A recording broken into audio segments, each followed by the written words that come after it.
Well, I would say that the easy oil is running out. I think we would probably all be agreed on that. But there's an awful lot more down there. And what is giving people, I think, the buzz now is that we have the technology to be able to go after it. We have the right economic environment to be able to go after it. And quite frankly, I think we have the expertise to be able to go after it.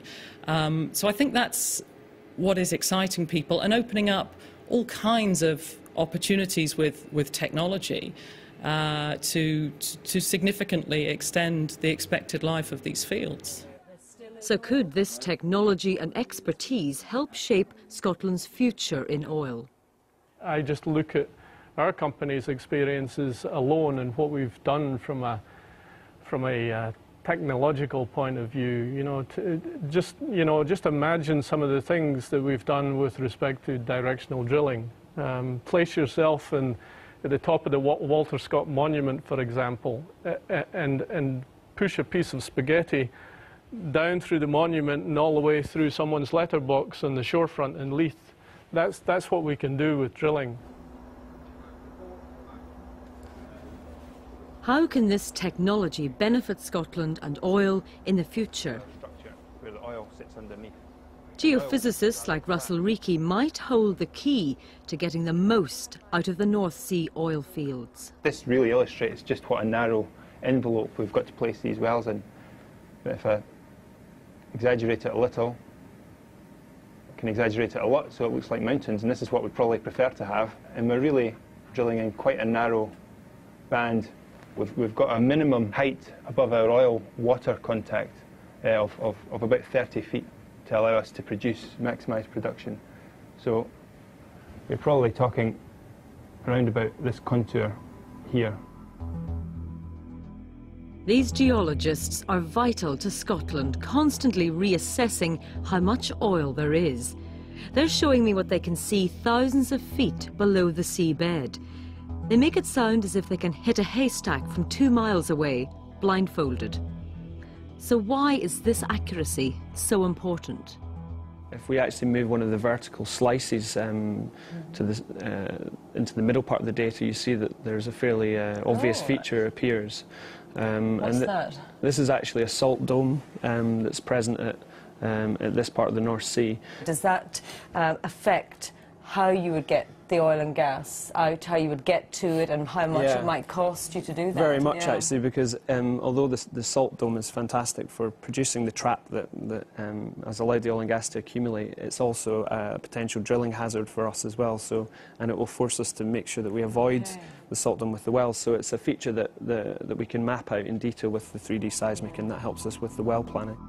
When I find out that a simple oil well costs $22 million to drill, I can see why all this science is necessary.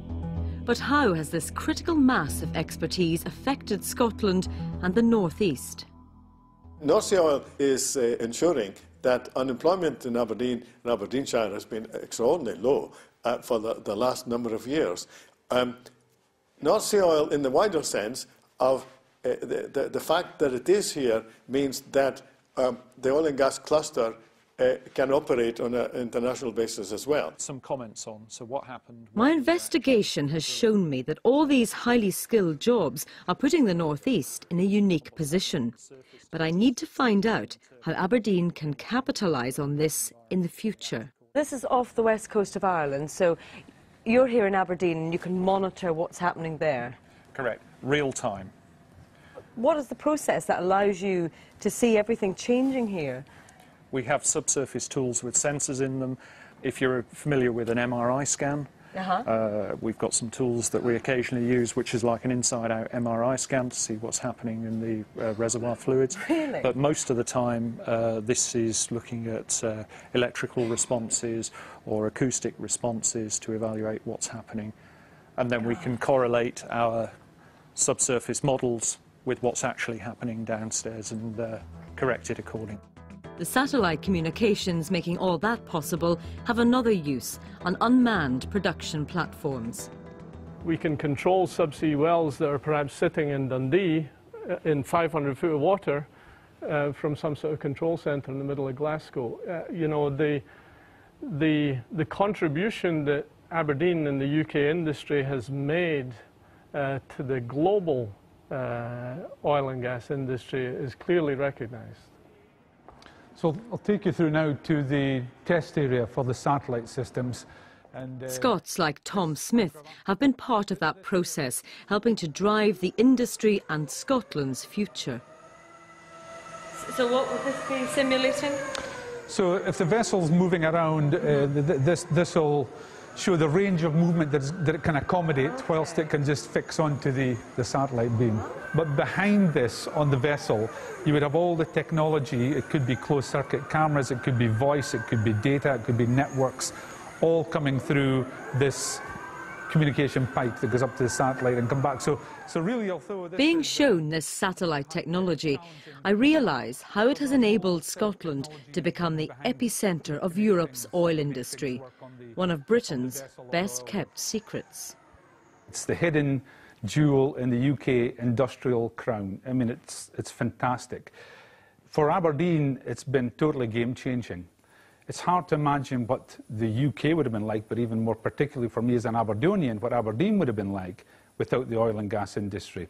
It's the discipline of the oil and gas industry in terms of quality, delivery, just the whole issue about how good you've got to be in delivering high quality, high integrity systems and solutions has been a great discipline that we can actually take to other markets and other sectors. So I think it's been a fantastic game changer, as I say, for Aberdeen. Tom Smith's company Nesco is now a global operation headquartered in Aberdeen. That's been the biggest step change for the oil industry. The big oil producers are still here, but they're supported by 3,000 oil and gas companies. Some of them are now global businesses run by Scots.